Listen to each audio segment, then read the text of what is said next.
पीछे रखो भाई। अरे क्या कौन है? अरे जरा इधर ले आओ भाई। You keep silent. पीछे करो। हाँ शुरू करें। साहिल भाई आप थोड़ा माइक इधर हमारे इंडिया पार्टी के सारे नेतागण और यहाँ पर पधारे हुए सारे मेरे मीडिया के दोस्तों, आज हम जो ये प्रोटेस्ट कर रहे हैं, ये प्रोटेस्ट सरकार के खिलाफ ये आंदोलन है। सरकार ये नहीं चाहती, मोदी जी ये नहीं चाहते और सदन के मुखिया हैं वो भी नहीं चाहते कि सदन चले। लेकिन मैं माफी चाहता हूं कि जो चेयरमैन साहब ने एक मुद्दा उठाकर हम सारे संसद को उन्होंने एक तरीके से जातिवाद पर लाया है। अरे हम डेमोक्रेसी में बात करना हमारा हक है। हम चुने हुए सदस्य हैं और लोगों के भावना को पार्लियामेंट में बताना पार्लियामेंट मेंबर्स का कर्तव्य होता है, वो हम कर रहे थे। लेकिन यहाँ पर जो घटना घटी लोकसभा में, वही मुद्दे पर लोकसभा और राज्यसभा में हम ये उठाना चाहते थे कि क्या सिक्योरिटी ब्रीच कैसा हुआ, कौन उसके लिए रिस्पॉन्सिबल है और क्यों ऐसा हुआ, इसके बारे में आप सदन को बताइए। और सदन तो ये देश का बहुत बड़ा पंचायत है। अगर आप सदन में नहीं बोलेंगे तो कहाँ बोलेंगे? ये दुर्दैव है कि शाह साहब भी वहाँ पर नहीं आए हाउस में और प्रधानमंत्री नहीं आए। क्या हुआ इसके बारे में उन्होंने नहीं बताया।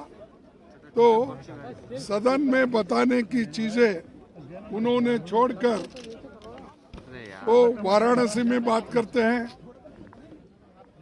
डायमंड हाउस में बात करते हैं, अहमदाबाद में, और रेडियो में आप टीवी पर बात करते हैं, लेकिन सदन में बात नहीं करते। ये सदन का अमर्यादा उन्होंने किया और सदन में आके जो बातें बोलनी थी कानून के मुताबिक, he should come and speak in the house first, Lok Sabha, Rajya Sabha. Instead of that, he was speaking outside Lucknow, Varanasi, and Ahmedabad. Everywhere he is speaking, but he did not turn up in the Lok Sabha or Rajya Sabha. This is really condemnable, and it is also he violated. It becomes a privilege case. But in spite of that, we are repeatedly requesting the chairman of the Lok Sabha, Speaker of the Lok Sabha, and chairman of the Rajya Sabha. We are requesting you allow us to speak, and we will give some facts, and you should explain why this happened, one thing. Secondly, purposely, the ruling party people are disturbing the proceedings. 125-30 people of Rajya Sabha, member of BJP, they stood and they were shouting against 10 people. Hardly, yesterday we were hardly 10 people, and we were demanding the discussion, and also explanation, but instead of listening, they were shouting against us. And it is first time happened that a parliamentary affairs minister along with 125 people standing in Lok Sabha, Raj Sabha, standing in Raj Sabha, he is giving a speech and 125-30 people are watching it and they are shouting slogans. This is really, it is, this shows that they don't have faith in democracy. They don't want discussion, debate. That's why we want to tell the people of this country, can a Clinton की भी होती थी, Biden की भी होती है। अरे हंस के इसको बात खत्म करो, इसको राजनीति में क्यों ला रहे हो? और उपराष्ट्रपति जाट या किसान लीडर नहीं होता है, उपराष्ट्रपति देश का उपराष्ट्रपति होता है।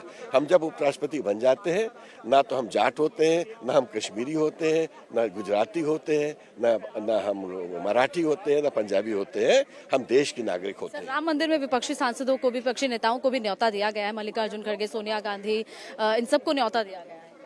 अब वो I am sure they will react in terms of their what they think is correct, but मैं तो खुद वकील था राम मंदिर में, स्वामी स्वरूपानंद शंकराचार्य जी का वकील था। सबसे पहला सूट उन्हीं ने फाइल किया था और जो द्वार खुलवाए थे वो स्वामी जी ने ही खुलवाए थे।